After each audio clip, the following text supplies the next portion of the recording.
कह रही हूँ फूड स्ट्रीट, ये शूट करना बड़ा मुश्किल काम है और मैं इतनी खुश नहीं, हुई जब फूड स्ट्रीट देखे। तो मैंने देखी हुई है, जो मेन बंस रोड है, ये जो पीछे एक ये आर्च बनी है, ये बनी है उधर, बनाई है जी जी जी जी जी जी, बड़ा खूबसूरत। इसके ऊपर आप वैसे यूट्यूब पे जाए ना तो बड़े लोगों ने जाके अपने वो अच्छा, तो बनाए एक हुए चीज चलें, शुक्र है तो कराची में कुछ ऐसी जी चीजें बनना जी शुरू जी हुई। और बड़ा अच्छा लगा, मतलब इस तरह के वहाँ से ये क्यों पिक करने आ गए हैं, मतलब ये क्यों। अच्छा चलो, मैं तो इस गाड़ी में, जबकि उस वो अमीर घर की लड़की है और वो पर आपकी गाड़ी में बैठना, सिंपल जुमले लेकिन उसकी एक जो जान थी ना वो पकड़ के रखी।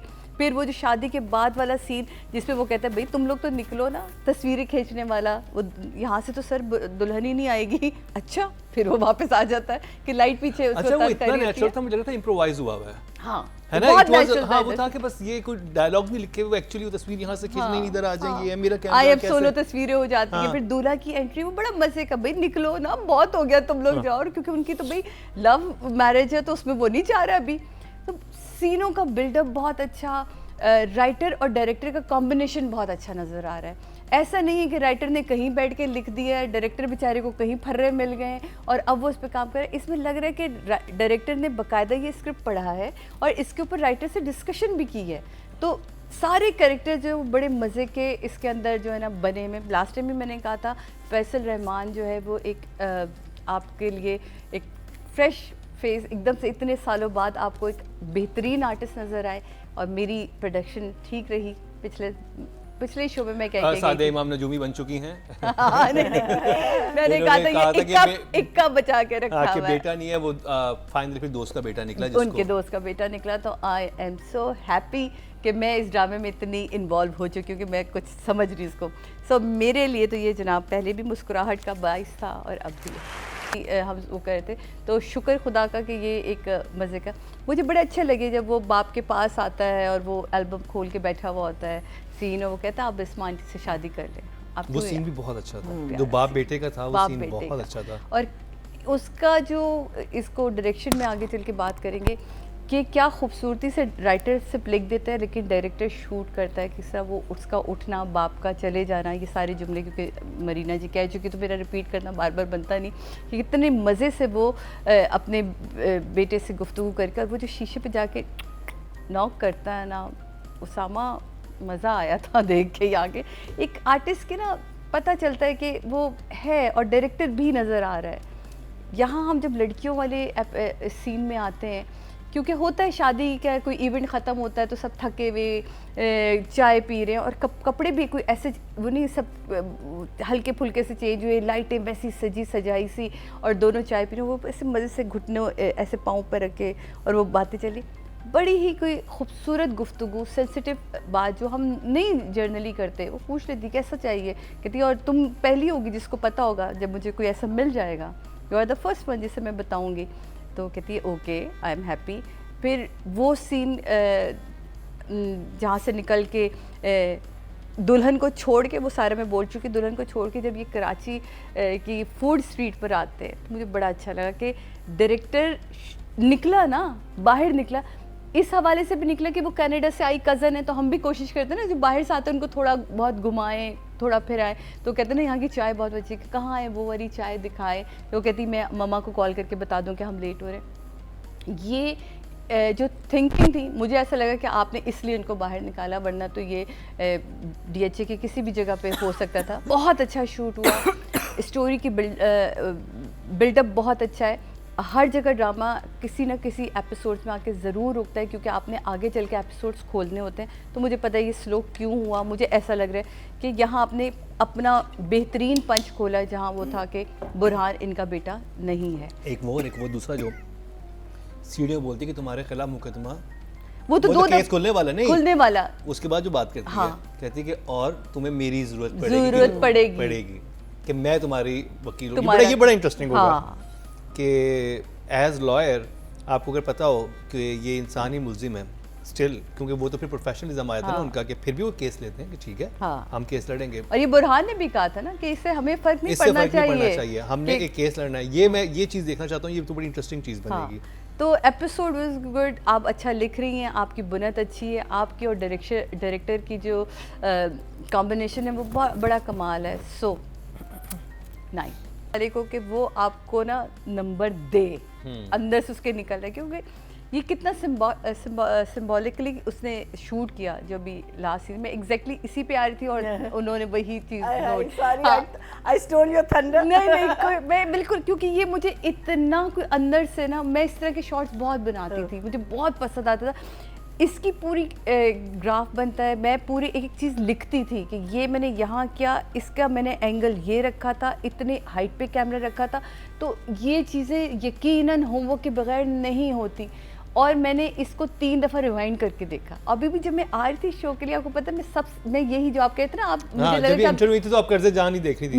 मैं एक्चुअल ये देख रही थी कि क्या वो कैमरा राइट था, लेफ्ट था, डाउन था, कब अप हुआ, तो ये एग्जैक्ट में मैंने इतना इसको एंजॉय किया। पूरा ड्रामा एक तरफ, ये जो शॉर्ट जैसा मैंने लास्ट टाइम बताया था कि जब आपने यमुना को शूट किया ठक ठक ठक, और उसके जो यहाँ आके आप आंखों पे रुके ना, इतना फ्रेम आपने लिया, वो बहुत ही खूबसूरत। तो दैट मीन्स आपको फ्रेमिंग आपको पसंद है, आपको आती है, आप अपने कैमरे से खेलते हैं। तीनों के साथ जो शूट किया है वो बहुत अच्छा, वो लग रहा था मैंने कभी ऐसा कुछ बहुत मुख्तलिफ था कि कराची में किधर है, मेरा सेट लगाया है इन्होंने, क्या किया है। और अब ये Yamuna, she is a huge star, अगर वो कहीं पे हो मौजूद हो तो लोग तो रश लग जाए। और बस रोड तो बहुत ही ज्यादा क्राउडेड एरिया है, वहाँ पर यमुना जैसे स्टार के साथ काम करना है तो बहुत लेट नाइट किया होगा इन्होंने, कुछ ऐसे वक्त पे किया होगा कि लोग वहाँ पे ज्यादा मौजूद ना हो, पीछे कोई लोग खड़े हुए नजर भी नहीं आ रहे थे। इन्होंने कैसे कंट्रोल किया हुआ था सारा एनवायरनमेंट, बहुत कमाल काम था। और आउटडोर जैसे कि मैंने कहा, चाहे आप क्राउडेड हो ना हो, आउटडोर पाकिस्तान में वैसी मुश्किल है, वो बंस रोड पे, और वो भी बंस रोड, और वरना कोई ना कोई हॉर्न बजाता है, स्कूटर भय मैं करती बिना साइलेंसर के, कुछ ना कुछ हो ही जाता है। लेकिन शुक्र है कि बंस रोड दोनों तरफ से बंद किया। और ये भी होता है कि हमारे जब आउटडोर कर रहे होते हैं वो बस एक मास्टर लेके बात खत्म करके, इसमें डिटेल था, शॉर्ट एक एक चीज का वो हो रहा था, उनकी एंट्री दिखाई, उसकी वॉक दिखाई, फिर उनका अलग, वो अलग हो गया कि वो सोचा कि आप ये दोनों जाएं आपस में बातें कर रहे हैं। और वो ये डायरेक्टर की खूबसूरती, और ओवरऑल जो तुमने घर सजा रखा वो ब्यूटी थी।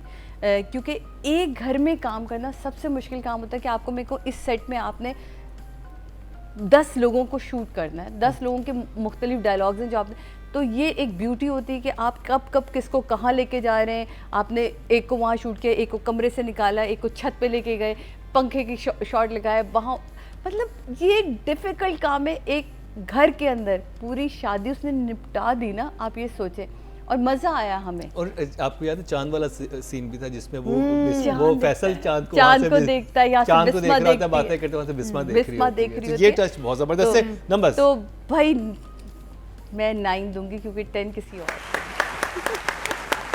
ऑडियंस के तो चलते जी, टोटल वोट जो कास्ट हुए डायरेक्शन की कैटेगरी में वो हुए हैं जी 22,500, और साकिब खान के हिस्से में आए 6,628, 29% बंदे 2.9 को मिले, सेकंड हाईएस्ट है। वो सीन आया और वो कहती कि तुम तैयार हो जाओ, वरना हमारे यहाँ अक्सर आर्टिस्ट तैयार ही खड़े होते हैं, और हम कहते हैं अब और कितने तैयार होगी, लेकिन क्या वो तैयार नहीं थी, वो नहीं थी तैयार। और वो जब निकलते तो वो दुल्हन कहती क्या है मेरी शादी तुम्हारी वजह से मैं लेट होगी, पहले हो जाती ना तैयार तुम। तो कितना अच्छा, इयररिंग्स भी, बाल भी बने हुए, हल्का सा लिप ग्लॉस भी लगा हुआ लिप, तो वो मुझे बड़ा अच्छा लगा कि तुमने वहाँ तैयारी नहीं करी, और तुमने उसके बाद का जो सीन था वो हमें बाकायदा लगा कि यार ये वाकई अब तैयार हुई है, फ़ोन रख के जाती भी है कि अच्छा मैं बैठ जाती हूँ अब सीट पर तैयार होती हूँ, तो ये अच्छा। और दोनों नादिया हुसैन के सैलून पे गई थी। वो नजर आ रहा था, हाँ, वो रेड सारा रेड। अगर आप इस स्ट्रीट पर जाएं तो आपको वो इतना प्रोमिनेंट नजर आता है ना, नादिया हुसैन का जो सैलून है। तो खैर एनीवे, वो उससे हट के यमुना, आपका जो काम है ना, आपकी आंखें बोलती, मैंने लास्ट एपिसोड में भी कहा था, अगेन बोल रही हूँ कि तुम्हारी आंखें बोलती हैं, तुम्हारी आईब्रो बोलती है, तुम्हारा चेहरा बोलता है, और जब आर्टिस्ट का चेहरा बोलता है तो फिर बहुत सारी डायलॉग्स की ज़रूरत ही नहीं पड़ती है। और इस पूरी एपिसोड में तुम्हारे पास बोलने को बहुत कम जुमले थे, लेकिन तुम इतना बोली हो कि तुमने बाकी सबको खामोश करा दिया। तो कमाल काम था, पूरी एपिसोड तुम ले उड़ी, वो रुखसती से लेके बंस रोड तक, और बंस रोड से लेके आखिरी सीन तक, आखिरी सीन जहाँ तुम्हारे कट टू कट चल रहा था, कमाल था। 9 ऑडियंस की तरफ चलते हैं जी। टोटल वोट जो कास्ट हुए हैं फीमेल कैटेगरी में वो हुए हैं जी 25,300, और कसरे जहाँ कह रहा हूँ, कसरे शीरी ना कर्जे जहाँ से यमुना जैदी के हिस्से में आए हैं 5,857, 23% बनते हैं, 2.3 इनको मिले हैं, जो कि बहुत अच्छे नंबर हैं। और आई थिंक चले देखते हैं, हाईएस्ट है, हाईएस्ट मार्क्स ऑडियंस की तरफ से हाईएस्ट है। Highest चलेंगे, इसका मतलब जो fans are- fans are back. Fans done. Are back, और Thank सबसे ज़्यादा God. वोटिंग यमुना के लिए मिली है इस